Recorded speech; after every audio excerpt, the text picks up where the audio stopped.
आज 19 जुलाई 2024। बाबा के आज के महावाक्य सुनते हैं। बाबा ने कहा, मीठे बच्चे, हाँ जी बाबा, तुम्हें डबल सिरताज राजा बनना है तो खूब सर्विस करो, प्रजा बनाओ। संगम पर तुम्हें सर्विस ही करनी है, इसमें ही कल्याण है। तो डबल सिरताज राजा, क्या अंतर है द्वापर युग के राजा में और डबल सिरताज राजाओं में? कि द्वापर युग के राजाओं में पवित्रता नहीं होती।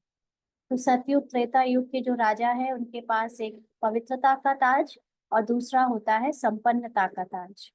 तो हमको सतयुग के काबिल बनना है, माना डबल सिर ताज, पवित्रता का भी ताज पहनना है तो संपदा का भी ताज पहनना है।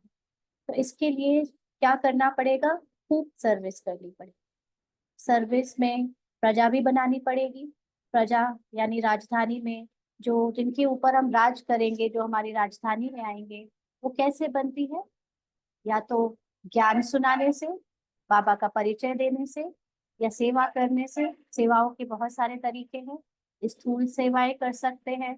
स्थूल सेवाओं में हम जितने भी बाबा के यज्ञ में जो कारोबार चल रहे हैं, सेंटर्स में जो सेवाएं हो रही हैं, उन सब में अपना योगदान दे सकते हैं।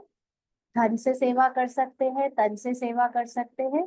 और मन की सेवा, मन की सेवा तो सब कोई कर सकता है ना। धन की सेवा भी कई बार ऐसा होता है कि हाथ बहुत अकड़े होते हैं, नहीं होता उतना धन। लेकिन तन की सेवा जो कर सकते हैं वो करे, और जो तन की भी नहीं करने आ सकते वो मन से सेवा करे। क्योंकि इस समय जो सेवा का सच्चा अर्थ है वो है अपने को आत्मा समझ, सभी विश्व की पाठधारियों को आत्मा के रूप में देखना। जब हम इस ज्ञान के साथ सभी को देखते हैं, उनकी आत्मिक अवस्था में उनकी संपूर्णता को देखते हैं, तो सबसे फास्ट सेवा होती है। क्योंकि ये सेवा फोटो में कोई ही कर सकते हैं। ये सेवा आम बाबा के बच्चे नहीं कर सकते। क्योंकि आत्मा के रूप में देखना, देह भान को भुलाना, ये हाईएस्ट रूप का योग है, जिसको बाबा ने कहा ना मूल सेवा। 3 तरह की सेवा बाबा ने बताई थी कुछ दिन पहले, स्थूल सेवा, मनसा सेवा और मूल सेवा। तो स्थूल सेवा तो सबको यथा योग्य जिसको जो जहाँ है मिलती है। लेकिन मनसा सेवा और मूल सेवा, मनसा सेवा में भी हम शुभ भावनाओं की सेवा देते हैं, शुभकामनाओं की सेवा देते हैं। दूसरों के लिए अच्छा अच्छा सोचना, जरूरी नहीं कि हम उसको आत्मा रूप में देखें, तब भी हम अच्छा सोच सकते।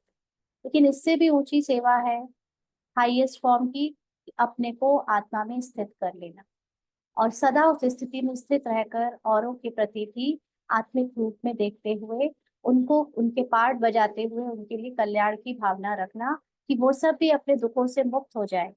वो मुक्त, कोई भी आत्मा अपने दुखों से मुक्त तभी हो सकती है जब वो ये जान जाए कि वो एक आत्मा है, और जब उसको ये जागृति आ जाए कि संसार में जो भी चल रहा है वो केवल एक पार्ट है, उसमें सत्य नहीं है, वो एक सपना है ना। तो अपने आप उनके साथ जो भी हो रहा है वो उनको रियल ना लगकर, उससे वो विदेही अवस्था को अनुभव करेंगे, अशरीरी अवस्था को अनुभव करेंगे।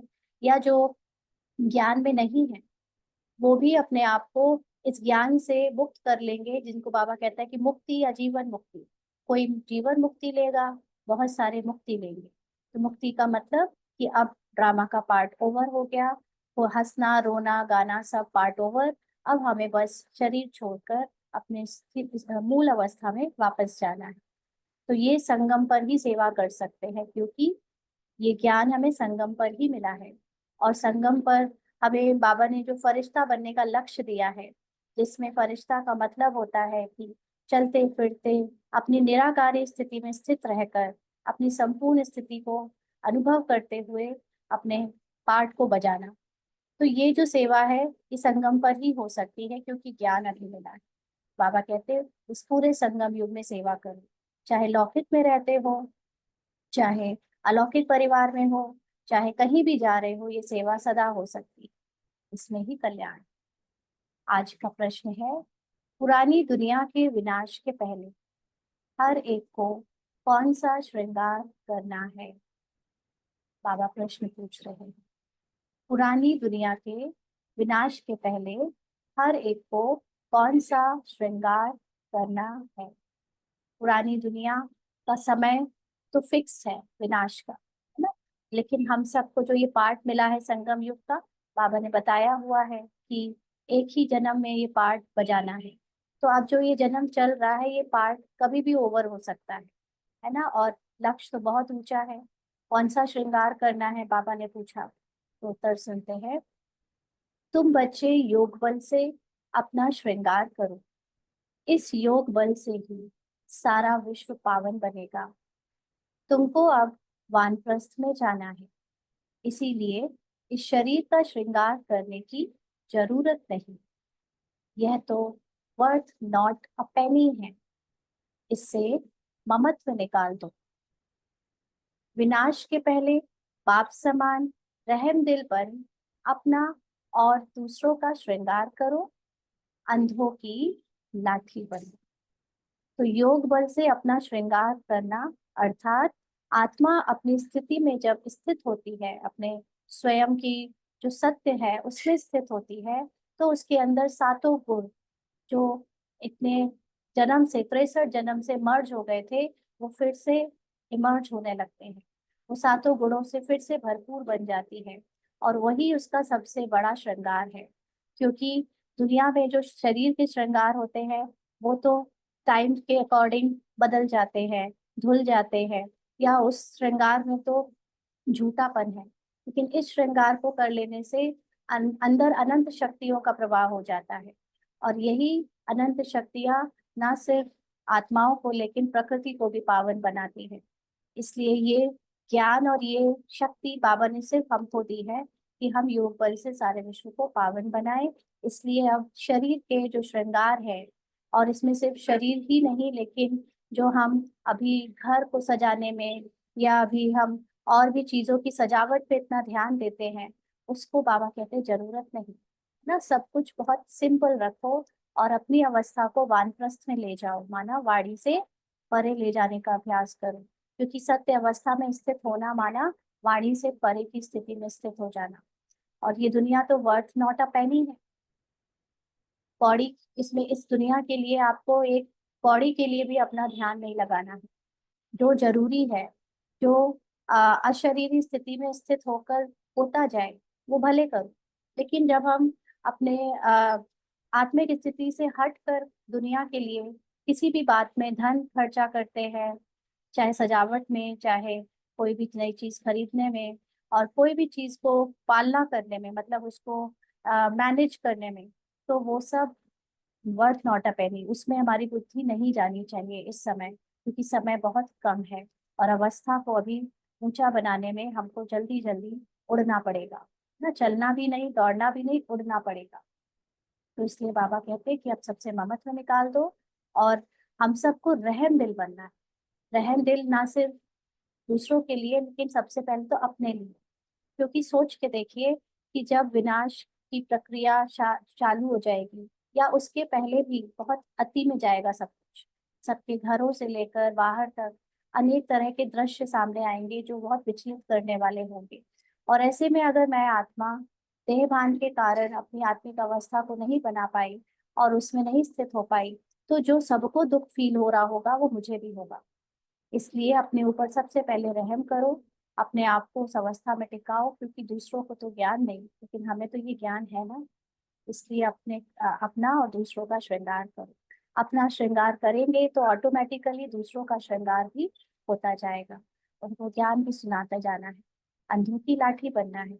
कोई भी आपके सामने आता है अपना दुख लेकर, क्योंकि जनरली आजकल तो 4 लोग मिलते हैं तो यही बातें होती हैं सबके दुखों की ना। सब कहाँ कौन परेशान है, तो ऐसे में उनको बताना है कि सत्य रास्ता क्या है, सत्य उनका परिचय क्या है। सत्य परिचय देना बहुत आसान है। आप किसी से भी मिलो, थोड़ी सी भी बातें परेशानी की करे, उसको तुरंत उसका सत्य परिचय बताओ। क्योंकि सत्य परिचय बताने से वो तुरंत मुक्ति में चला जाता है। और जीवन मुक्ति के लिए तो फिर भी टाइम लगता है, पूरा कोर्स करेगा, जानेगा ज्ञान।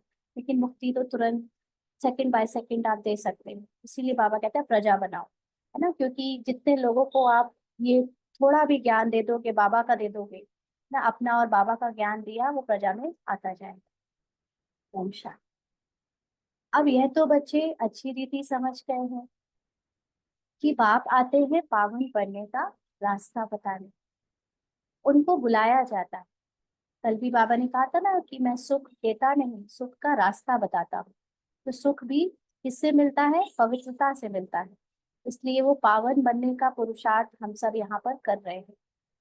बाबा कहते हैं उनको बुलाया जाता है इसी एक बात के लिए कि आकर हमको पतित से पावन बनाओ, क्योंकि पावन दुनिया पास्ट हो गई, अब पतित दुनिया है। पावन दुनिया का टाइम पीरियड ओवर हो गया, अभी पतित दुनिया का भी ओवर होने वाला है, लेकिन फिलहाल तो पतित का चल रहा है ना। हमारे लिए ओवर हो गया, लेकिन दुनिया वालों के लिए तो चल रहा है। हमारे लिए भी कब ओवर नहीं होता? जब हम देहभान में आ जाते हैं, बार बार मिट्टी में सन जाते हैं, तो हमारे लिए भी वो पतित दुनिया हमको फील होने लगती है ना, क्योंकि ये स्मृति की बात है। आप जिस स्मृति में जियोगे आपके लिए वही दुनिया चल रही है। बाबा कहते पावन दुनिया कब पास हुई, कितना समय हुआ, यह कोई नहीं जानते, तुम बच्चे जानते हो। बाप फिर इस तन में आया हुआ है, तुमने ही बुलाया है कि बाबा आकर हमें, हम पतितों को रास्ता बताओ, हम पावन कैसे बने। यह तो जानते हो हम पावन दुनिया में थे, अभी पतित दुनिया में है। अभी यह दुनिया बदल रही। नई दुनिया की आयु कितनी, पुरानी दुनिया की आयु कितनी है, यह कोई भी नहीं जानता। दुनिया वालों को तो ये भी नहीं पता कि कुछ भी नई दुनिया और पुरानी दुनिया का कोई कॉन्सेप्ट भी होता है। नहीं, ये तो हमें पता है। जब हम लोग भक्ति मार्ग में थे तो सिर्फ यही सुनते थे कि विनाश भी नहीं, एक्चुअली प्रलय हो जाएगी, ऐसा सुनते थे, है ना। ये भी नहीं पता था कि प्रलय के बाद क्या होगा। यहाँ तो बाबा ने एक्यूरेटली बताया कि पुरानी दुनिया नई दुनिया कितने कितने समय चलती है, विनाश क्या होता है। बाबा कहते पक्का मकान बनाओ, तो कहेंगे इसकी आयु इतने वर्ष होगी। कच्चा मकान बनाएंगे तो कहेंगे इसकी आयु इतने वर्ष होगी।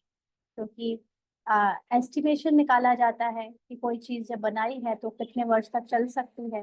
कच्चा और पक्के का दोनों में अंतर होता है, दोनों की जो क्वालिटी होती है सामान यूज करने की वो बहुत अलग होती है। तो बाबा कहते समझ सकते हैं कि यह कितने वर्ष तक चल सकता है। मनुष्यों को यह पता ही नहीं कि यह जो सारी दुनिया है उनकी आयु कितनी है, तो जरूर बाप को आकर बताना पड़े। बाप कहते हैं बच्चे अब यह पुरानी पतित दुनिया पूरी होनी है, नई पावन दुनिया स्थापन हो रही है। नई दुनिया में बहुत थोड़े मनुष्य थे। नई दुनिया है सतयुग, जिसको सुखधाम कहते हैं। कल भी बाबा ने बताया था ना, कल या परसों, सतयुग में गांव भी कितने छोटे छोटे होते, परसों बताया था ना। गांव भी मतलब वहां पर बहुत थोड़ा सा एरिया होता है, थोड़े से ही लोग होते हैं ना, जैसे यहाँ के कोई गांव हो उतना ही होता है। तो इसलिए बाबा कहते हैं वहां थोड़े मनुष्य होंगे। ये है दुख धाम, इसका अंतर जरूर आना है। फिर सुख धाम की हिस्ट्री रिपीट होनी है, अंडरलाइन। सब कुछ सिर्फ रिपीट हो रहा है, कुछ भी नया बनाने को नहीं है, मिटाने को नहीं है।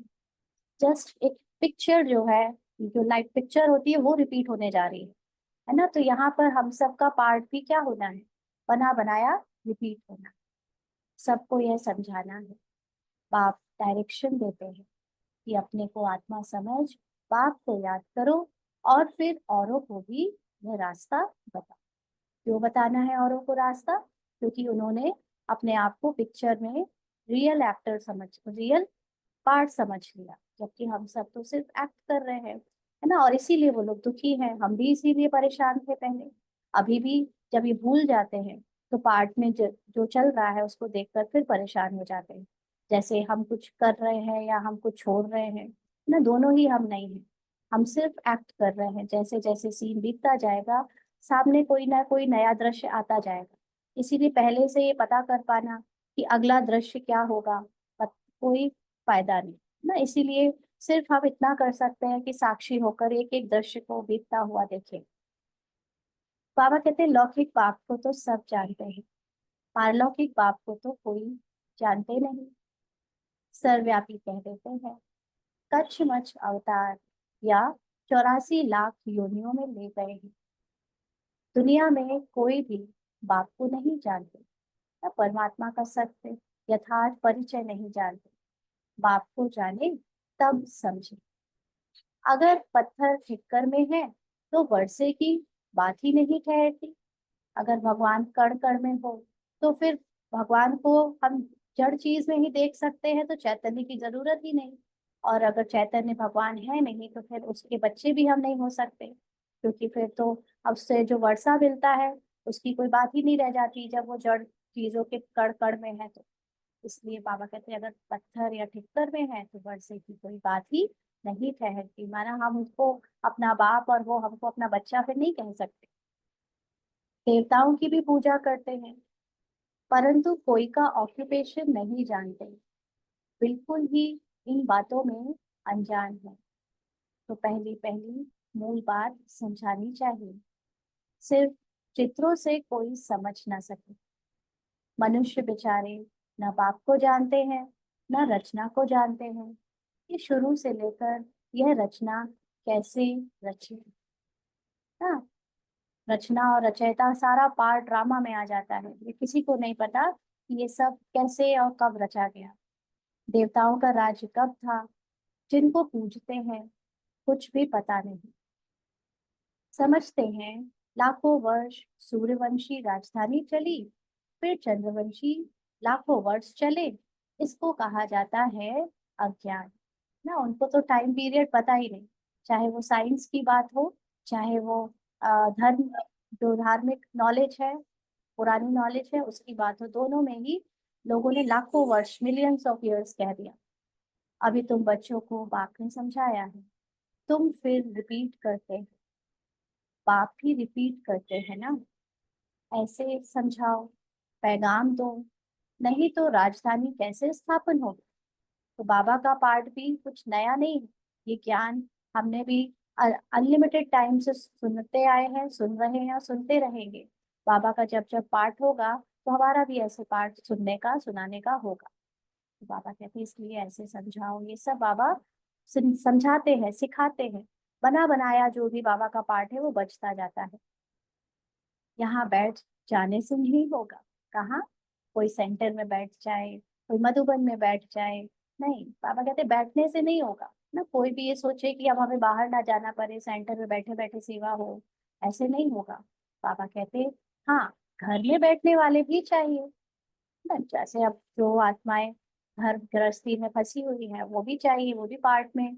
ऐसे उनका ये पार्ट नून है क्योंकि वैरायटी तरह के पार्ट होते हैं ना एक मूवी में, ऐसे यहाँ ड्रामा में वैरायटी पार्ट वाले हैं। बाबा ने कहा कि वह तो ड्रामा अनुसार बैठे हैं, तो जो घर में है जिनको सेवा का पार्ट नहीं मिल रहा है वो भी ड्रामा अनुसार बैठे हैं। यज्ञ की संभाल करने वाले भी चाहिए।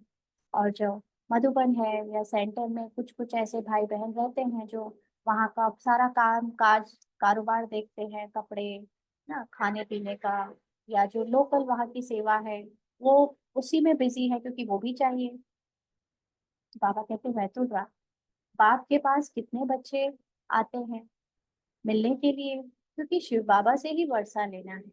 क्योंकि मधुबन में इतने बच्चों का आना जाना बना रहता है तो बहुत सारे सेवाधारी भी वहाँ परमानेंट चाहिए। इतने सारे परमानेंट होने के बाद भी वहाँ पर जो टेम्पररी सेवाधारियों को बुलाते रहते हैं जोन वाइज, है ना, लोकेशन वाइज, जिसके जहाँ से पहुंचती है टीम या पार्टी तो वो अपने साथ सेवाधारी भी लेकर जाते हैं।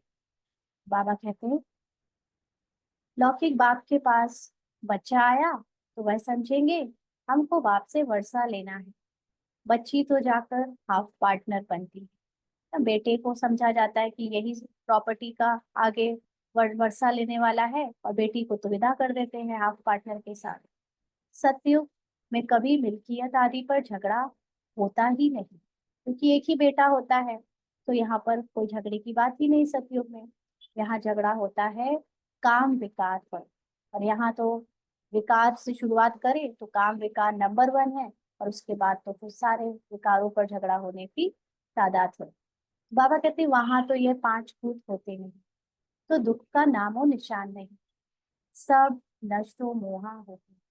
वहां कोई मैं, मेरा बच्चा, मेरा पति, मेरा घर, मेरी प्रॉपर्टी, मेरा पुष्पक विमान, ये सब नहीं करते।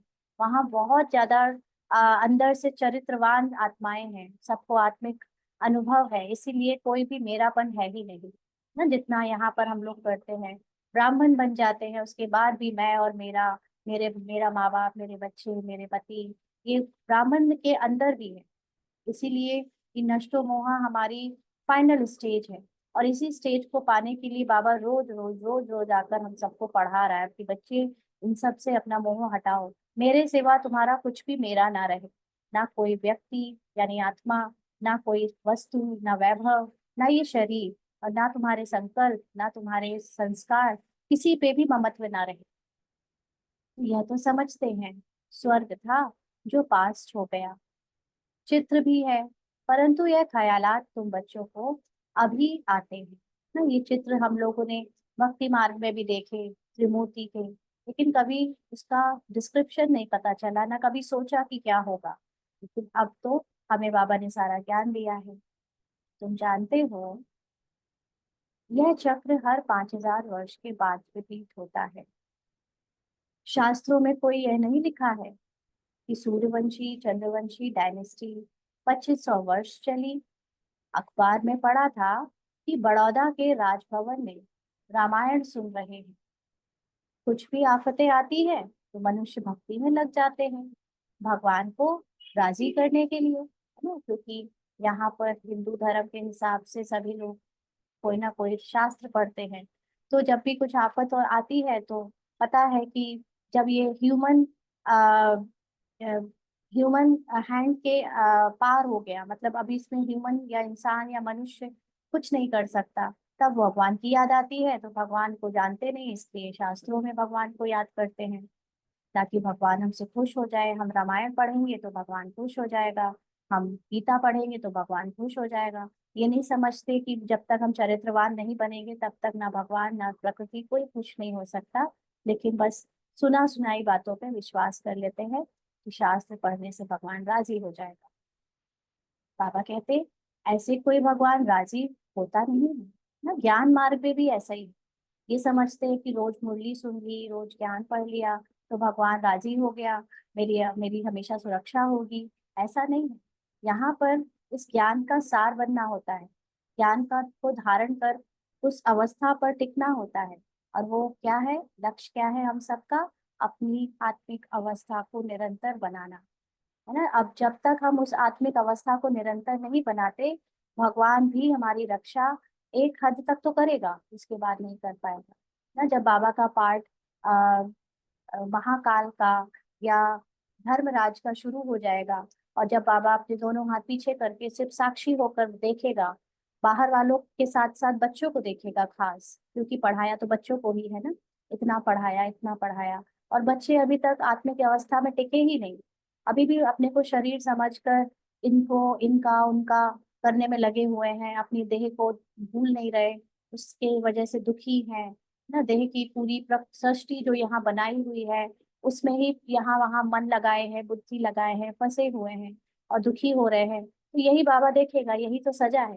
बाबा कोई अलग से नहीं कढ़ाई पे फेंक देगा जाके, खुद ही को खुद हम सजा देंगे। क्योंकि एक्टर अगर जागा नहीं है ना, पार्ट प्ले करते करते अभी भी वो पार्ट प्लेयर अपने को पार्ट ही समझ रहा है, तो पार्ट में जब दुख आएगा तो उसको भी दुख होगा, है ना। मान अपमान निंदा स्तुति यश अपयश, ये सारे पार्ट बजेंगे अभी सबके।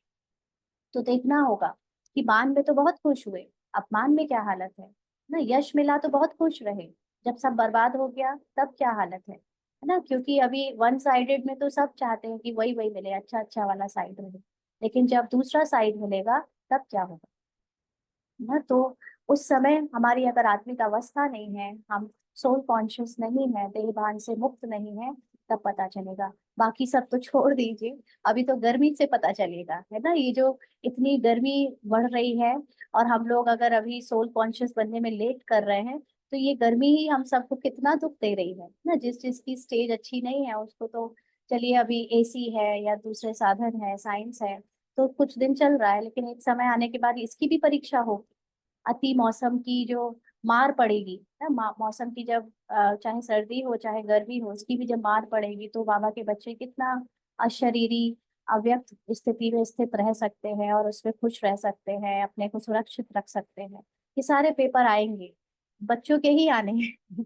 बाहर वालों के पास तो कोई एक्सक्यूज ही नहीं है कि वो बोल सके कि हमें उसमें ठीक रहना है। उनको तो पता है कि सर्दी ज्यादा लगी तो भी कुछ बोलना है, तो भी परेशान होना है, गर्मी लगी या कोई भी बात आई तो वो तो कह सकते हैं, लेकिन हम नहीं कह पाएंगे, है ना। हमको तो उसमें स्थित होकर स्थिर रहकर दिखाना पड़ेगा।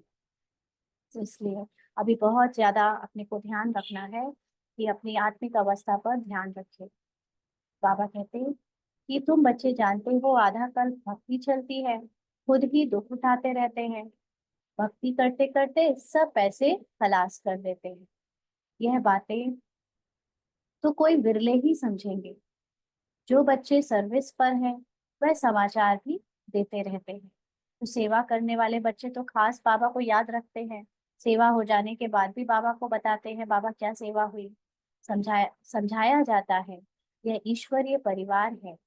ईश्वर तो दाता है, वह लेने वाला नहीं है ना। यहाँ पर कोई भी धन लगाता है तो उसका धन सेवाओं में ही यूज होता है, उसको आगे बढ़ाने के लिए या सेवा में पालना देने के लिए। बाबा को कुछ भी अपने अकाउंट तो है नहीं बाबा का जहाँ पर बाबा स्टोर कराए, है ना। चाहे या सेंटर्स पे हो, चाहे अपने आप जो सेवा कर रहे हैं वो अपना धन खुद के लिए लगाएं, चाहे वो मधुबन भेजे, सब जगह सिर्फ उसको सेवा में ही यूज किया जाता है। तो बाबा कहते हैं ईश्वर तो दाता है, वह लेने वाला नहीं है। उनको तो कोई भी देते नहीं और ही सब बर्बाद करते रहते हैं। बाप तुम बच्चों से पूछते हैं तुमको कितने अथाह पैसे दिए, तुमको स्वर्ग का मालिक बनाया, फिर वह सब कहाँ गया। बाबा पूछते हैं, है ना। बाबा को जैसे पता नहीं, बाबा को तो सब पता है कहाँ गया। इतने कंगाल कैसे बने, अभी मैं फिर आया हूँ। तुम कितने पद्मा बदन भाग्यवान बन रहे हो। मनुष्य तो इन बातों को कोई भी नहीं जानते। तो बाबा जानते हैं और अब बाबा हमको भी बता रहे हैं। तुम जानते हो अभी इस पुरानी दुनिया में यहाँ रहना नहीं है, यह तो खलास हो जानी है। मनुष्यों के पास जो ढेर पैसे हैं वह किसी के हाथ आने नहीं है। चाहे कोई कितना भी खुश हो ले, चाहे कोई अभी कितना भी करोड़पति अरबपति बनता जा रहा है, कुछ भी उसके काम नहीं आने वाला। विनाश होगा तो सब खलास हो जाएंगे। कितने माइल में बड़े बड़े मकान आदि बने हुए। ना बाबा के समय बड़ी बड़ी कोठियां होती थी, तब तो कम होती थी। अभी तो बहुत सारे लोग जो है पहले गरीब थे, कितने अरबपति बन गए हैं ना। तो अभी तो कोठियां भी हर दो कदम में दिखती हैं। तो बाबा कहते विनाश होगा तो सब खलास हो जाएंगे। ढेर की ढेर मिल्कियत है, सब खत्म हो जाएगी। क्योंकि तुम जानते हो जब हमारा राज्य था तो और कोई थे ही नहीं, वहां अथाह धन था। तुम आगे चल देखते रहेंगे क्या क्या होता है ना। अभी भी नए नए सीन देखने में आते हैं कि मंदिरों का जो खजाना है वो निकल निकल के बाहर आ रहा है, उसमें कितना कितना सोना, कितना कितना धन निकल रहा है। तो ये सब भी कुछ ना कुछ हमें आने वाली दुनिया की तरफ एक तरह आकर्षित कर रहा है कि तब वहां पे धन कितना होगा, अभी भी देख सकते हैं। तो बाबा कहते हैं उनके पास कितना सोना, कितना चांदी, नोट आदि है, वह सब बजट निकलता है, अनाउंस करते हैं इतना बजट है तो इतना खर्चा है।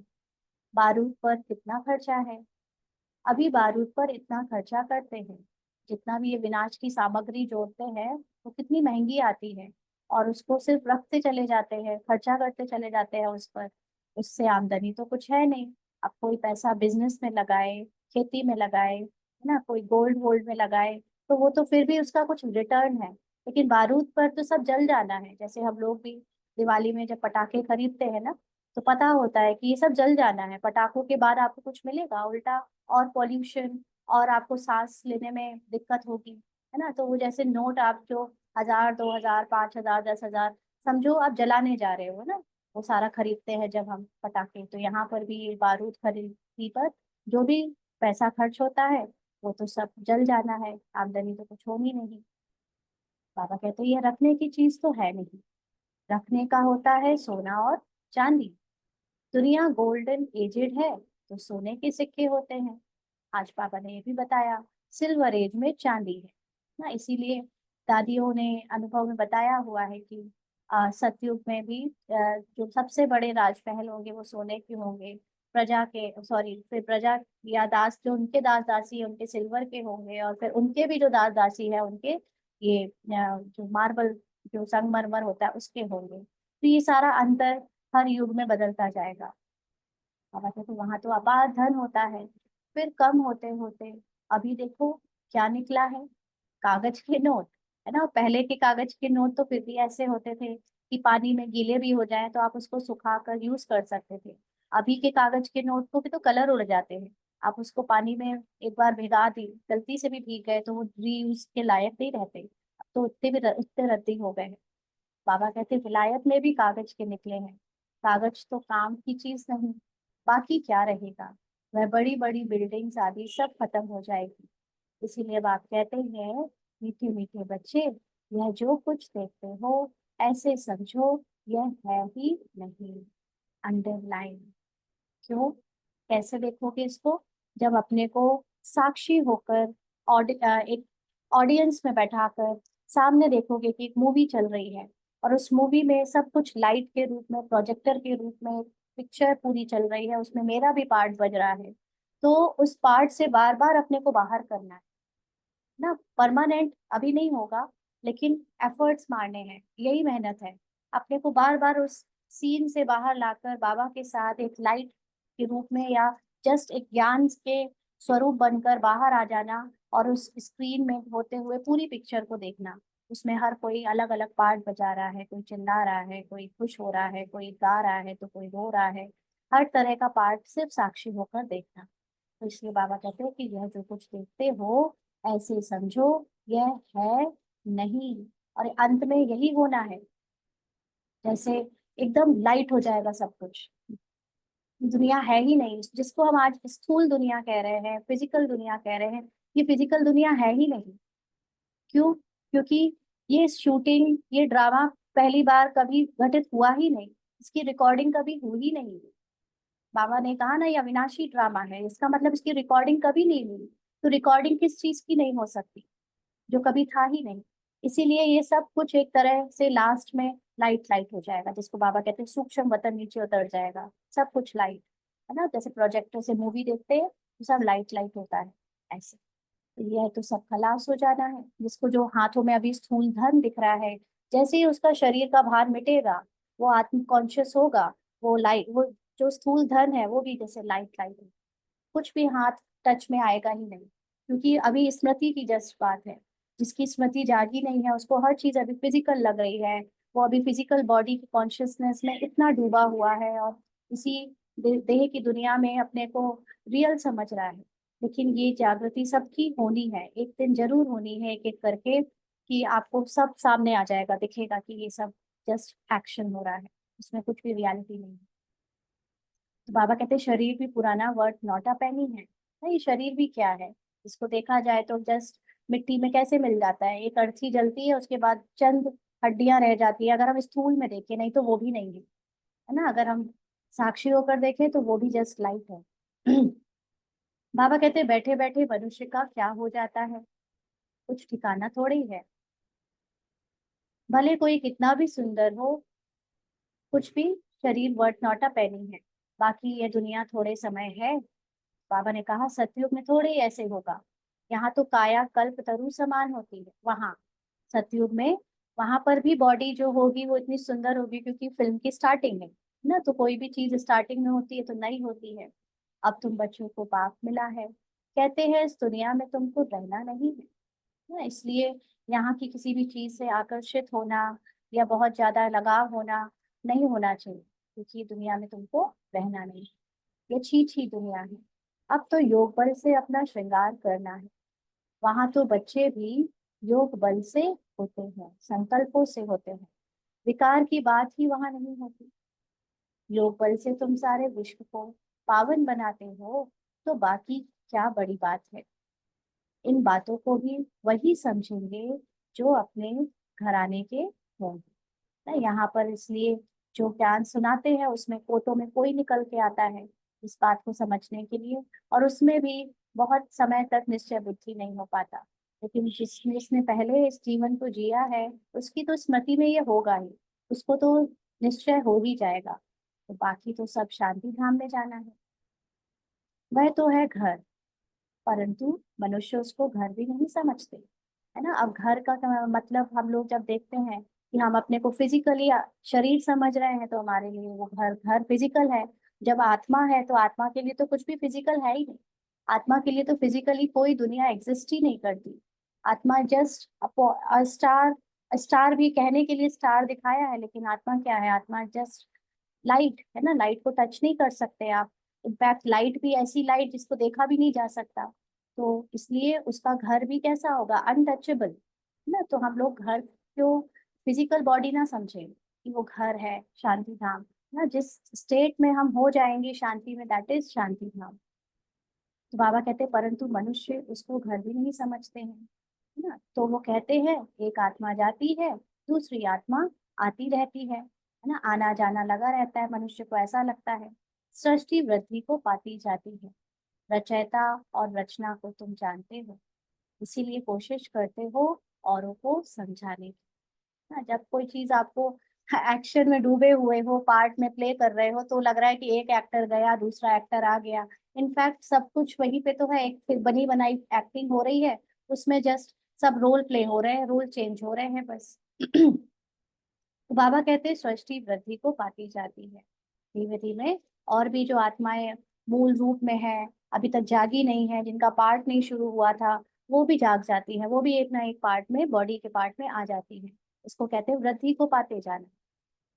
रचयिता और रचना को तुम जानते हो, इसीलिए कोशिश करते हो औरों को समझाने की, यह समझकर कि बाबा का स्टूडेंट बन जाए, सब कुछ जान जाए, खुशी में आ जाए ना। अब तो इसीलिए जब हम बाबा के बच्चों को समझाते हैं या बाहर के बच्चों को अंदर लाते हैं, तो उनको एकदम तो खुशी होती है कि चलो ये ज्ञान से हमें अंदर जागृति हो गई कि हमारे प्रेजेंट में जो सिचुएशंस हैं उससे हम कुछ फ्री हो गए ज्ञान से। लेकिन परमानेंट और कंप्लीटली फ्री तब तक नहीं हो सकते जब तक हम ये समझ ना जाएं कि ये सब कुछ ड्रामा चल रहा है ना। इसीलिए हम अभी भी ये आ, आशा रखते हैं कि हमारे साथ सब कुछ अच्छा अच्छा हो ना। ब्राह्मण भी क्या कहते हैं कि हमारे साथ सब कुछ बहुत अच्छा होगा, लेकिन वो ये समझते हैं कि हमारे साथ पार्ट में अच्छा होगा।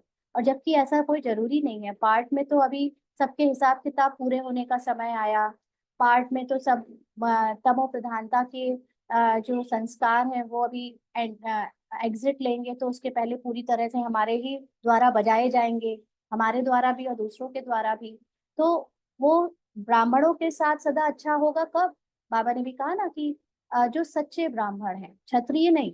अभी बाबा ने 2 साल 2 संडे, एक संडे के पहले दूसरा लास्ट संडे में ये बोला था, क्षत्रिय नहीं, जो सच्चे ब्राह्मण है। ब्राह्मण माना वो जो अपने को आत्मा समझकर जीते हैं, जो अपने को आत्मा समझकर पार्ट बजा रहे हैं ये ज्ञान लेन देन का, वो है सच्चे ब्राह्मण।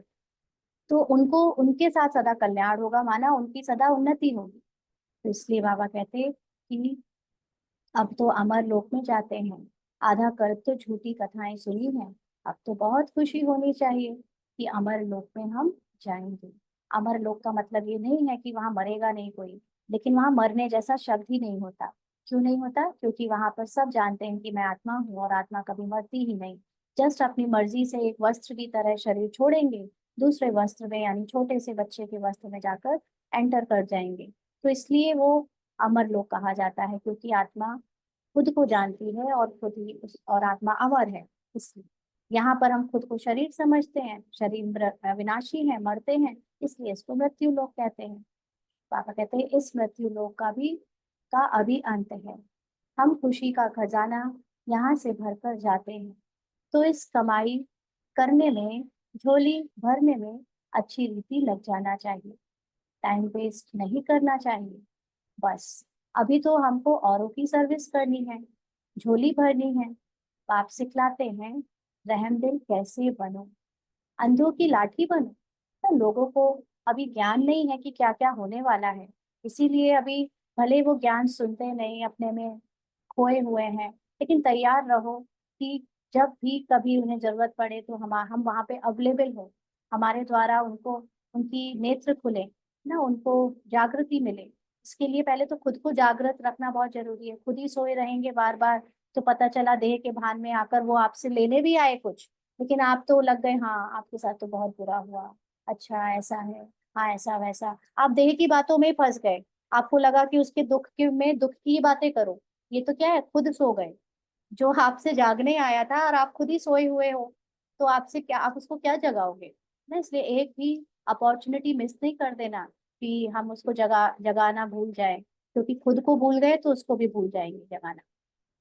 बाबा कहते यह सवाल तो कोई सन्यासी विद्वान आदि पूछ नहीं सकते, उनको क्या पता स्वर्ग कहाँ नर्क कहाँ होता है। भले कितने भी बड़े बड़े पोजीशन वाले हैं, कमांडर चीफ एरोप्लेन के हैं, कमांडर चीफ लड़ाई के हैं, स्टीमर के हैं, लेकिन तुम्हारे आगे यह सब क्या है, तुम जानते हो। बाकी थोड़ा समय है, स्वर्ग का तो कोई को पता ही नहीं। इस समय तो सब तरफ मारा मारी चल रही है, फिर उन्हों एरोप्लेन अथवा लश्कर आदि की दरकार नहीं रहेगी। कल भी बाबा ने कहा था, लास्ट में कोई सेना की जरूरत नहीं पड़ेगी, एरोप्लेन की जरूरत नहीं पड़ेगी, सबकी मिसाइल सबके। अब तो लोगों ने जो सैटेलाइट है वहां पर भी अपनी अपनी एक फिक्सिंग कर ली है, सीधे वहीं से आक्रमण होगा, है ना। तो इसलिए सेना क्या करेगी, पैदल कहाँ तक या ट्रक कहाँ तक चलाएगी, एरोप्लेन की भी जरूरत नहीं पड़ेगी। तो सीधे सीधे सब हो जाएगा, खलास हो जाएगा। बाकी थोड़े मनुष्य रहेंगे, यह बत्तियां एरोप्लेन आदि रहेंगे। देखो बाबा कह रहे हैं लाइट रहेगी, परंतु दुनिया कितनी छोटी रहेगी, भारत ही रहेगा। जैसे मॉडल छोटा बनाते हैं ना, और कोई की भी बुद्धि में नहीं होगा कि मौत आखिरी कैसे आना है। तो जो साइंटिस्ट हैं, इंजीनियर हैं, अगर वो रहेंगे तो उनके द्वारा ये इजाद की हुई लाइट भी रहेगी। भले कुछ दिनों के लिए ये सब ध्वस्त हो जाए, लेकिन फिर फाइनली जब शांति हो जाएगी तो फिर से ये सब कुछ अपने रिफाइंड फॉर्म में आएगा, देवताओं के लिए फिर से आएगा। और ये सब कुछ चलेगा त्रेता के एंड तक। त्रेता के समय जो दोबारा से थोड़ा सा हलचल होगी, जब द्वापर आना होगा, और उस समय सब कुछ चला जाएगा, ये लाइट चली जाएगी, ये जो भी नॉलेज देवताओं के पास होगी, परंपरावश जो आई होगी वो सब हो जाएगा। फिर द्वापर से नए सिरे से शुरुआत होगी हर चीज के इजाद की, दवाइयों से लेकर विज्ञान हर चीज। तो बाबा कहते हैं कि ये बॉम्ब जहाँ गिरेगा सब खत्म हो जाएगा, कोई लश्कर आदि की दरकार नहीं है। एक एक एरोप्लेन भी करोड़ों खर्चा खा जाता है। कितना सोना सबके पास रहता है, टन्स के टन सोना है, वह सब समुद्र में चला जाएगा। अभी सभी 1 मिनट के लिए अपनी विदेही अवस्था में टिक जाएं और सब कुछ भूल कर सिर्फ एक बाबा की याद में टिक जाएं।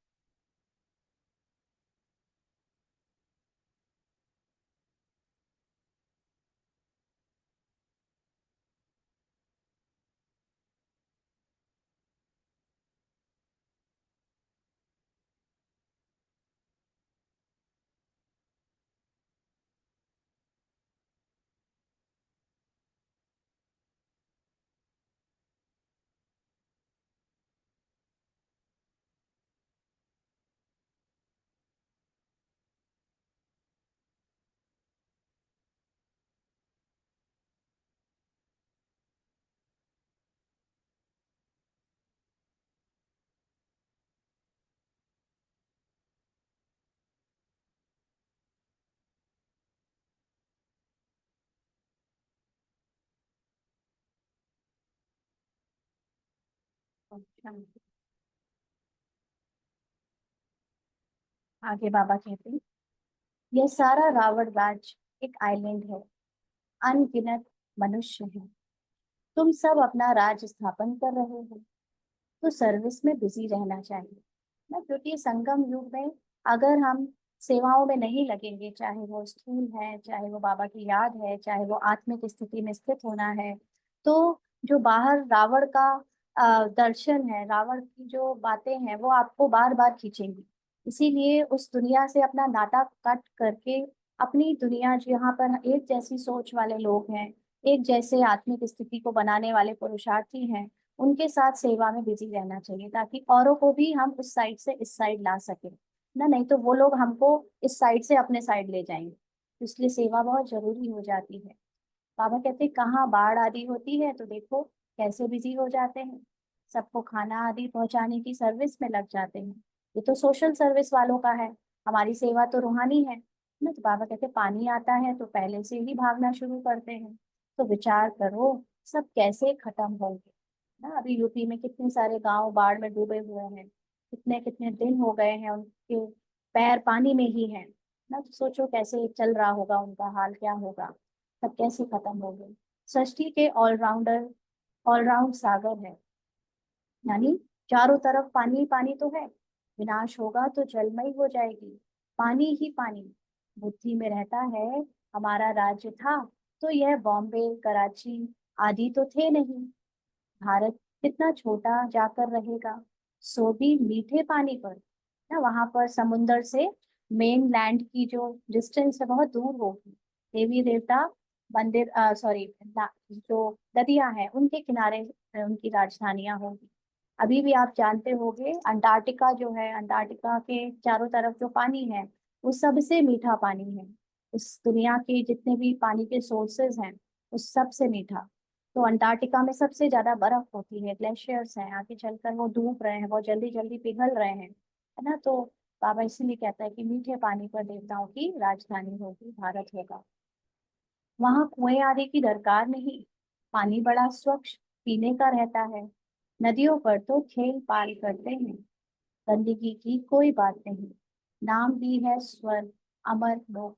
नाम सुनकर ही दिल होती है जल्दी जल्दी बाप से पूरा पढ़कर वर्षा ले लेवे, पढ़कर और फिर पढ़ावे, है ना। तो वर्षा ले लेवे का मतलब क्या होता है? वर्षा लेना सतयुग में जो राजधानी मिलेगी वो तो टाइम आने पर ही मिलेगी, लेकिन इस समय हमको क्या वर्षा मिल रहा है बाबा से? इस समय हमको हमारी आत्मिक स्थिति का वर्षा मिल रहा है, ये जो हमें पूरे कल्प में नहीं मिलेगा। इस समय जिसने अपनी आत्मिक अवस्था को अनुभव करने का पुरुषार्थ कर लिया और उसको अनुभव करने का पार्ट बजा रहा है, और साथ साथ उसके द्वारा ऑटोमेटिकली अनेकों को सेवा दी जा रही है ना। तो ये है सच्चा वर्षा, क्योंकि इस समय जो ये वर्षा मिलेगा वो जीवन मुक्ति का अनुभव अभी करेगा ना। तो सतयुग में जीवन मुक्ति का कोई इतना इम्पोर्टेंस नहीं है जितना संगम युग में जीवन मुक्ति का इम्पोर्टेंस है, क्योंकि इस समय अपने को दुनिया के दुखों के बीच में सुखी रखना और सबको और उस पार्ट को देना या शेयर करना, ये सबसे ऊंचा वर्षा है। तो बाबा कहते पढ़कर और फिर पढ़ावे, सबको पैगाम दे। कल पहले जिन्होंने वर्षा लिया है वह ले लेंगे। पुरुषार्थ करते रहते हैं क्योंकि बेचारे बाप को नहीं जानते हैं।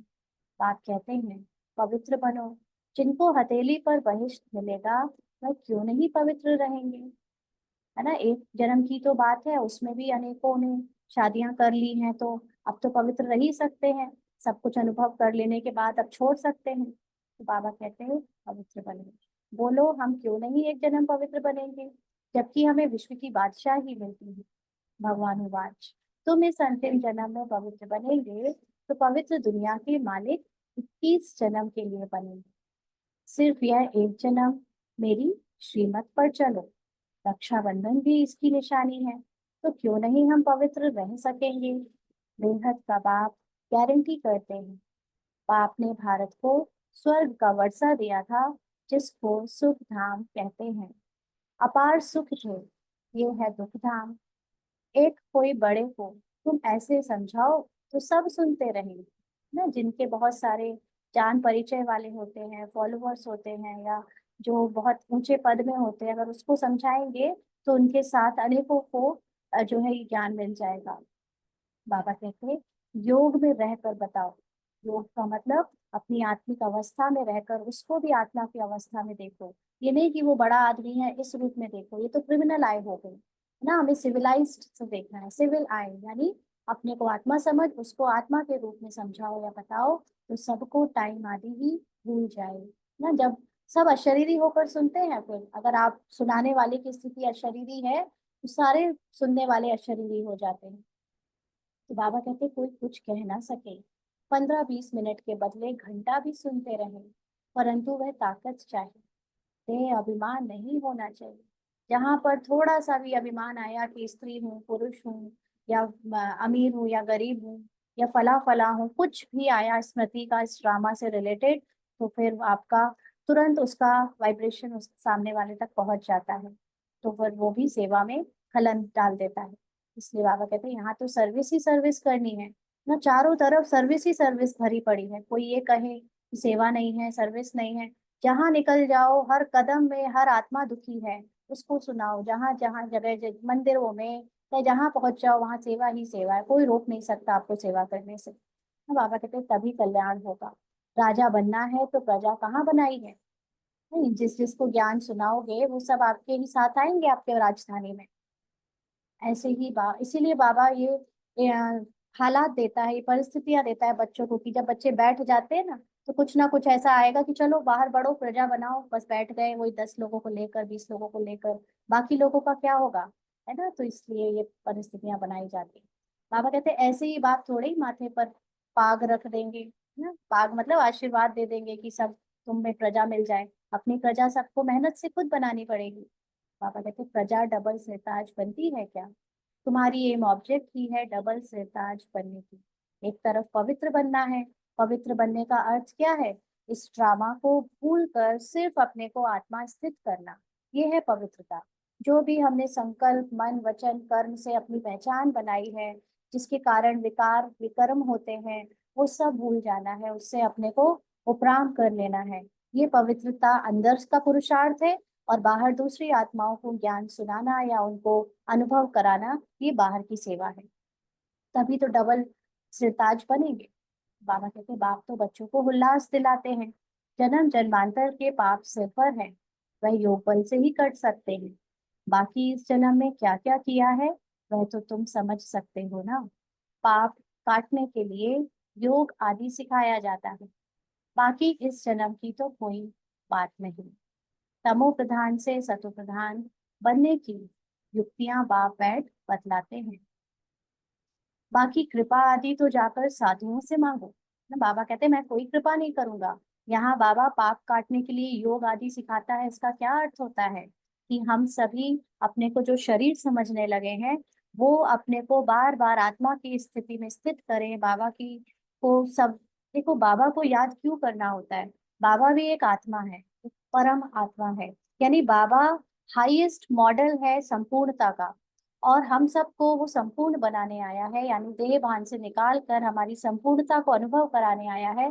तो हम तो अभी इतने हिलते हुए हैं कि कभी देह में चले जाते हैं, फिर आत्मा, फिर देह, फिर आत्मा। तो इसलिए बाबा कहते हैं अपने को तुम तभी जान सकते हो जब तुम मुझे यथार्थ जानोगे, क्योंकि हम एग्जैक्टली बाबा के जैसे हैं। तो बाबा का जो संपूर्ण स्वरूप है, हमको बिल्कुल वैसे ही अपने को समझना है। और देह के पार्ट को बजाते हुए जो भी दिख रहा है अपना या दूसरों का पार्ट, उससे अपनी आइडेंटिटी नहीं बनानी है, ना उसकी बनानी है जो दिख रहे हैं उनकी। दोनों ही पार्ट में अपने को उपराम करके बार बार हाईएस्ट जो बाबा की संपूर्णता है उसमें टिका लेना है अपनी बुद्धि को। तो क्या होगा कि ऑटोमेटिकली जब हमारी 50% से ज्यादा याद हो जाएगी, हमारा ज्यादातर ध्यान उस हाईएस्ट स्थिति में रहेगा, 50% से ज्यादा, तो ऑटोमेटिकली ये ड्रामा का पार्ट धीरे धीरे धीरे धीरे मर्ज हो जाएगा। मर्ज का मतलब ये सीन बंद हो जाएगा। या जो भी ड्रामा में बिगड़ा हुआ है आपके साथ, और आप चाहते हो कि वो चीज अगर ठीक हो जाए, वैसे तो ठीक होने की हमको अपेक्षा नहीं रखनी है, क्योंकि ड्रामा में जो होना है वो होगा, ये भी एक सहवान है।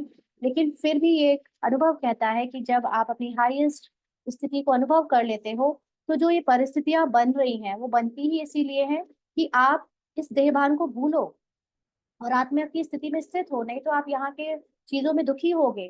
तो वो परिस्थितियां जब देख रही हैं कि आप तो बन ही चुके हाईएस्ट, तो वो परिस्थितियां आनी बंद हो जाएंगी, क्योंकि अब उनका काम ही नहीं है आपको कुछ और बनाने का, आप तो हाईएस्ट स्थिति में स्थित हो चुके।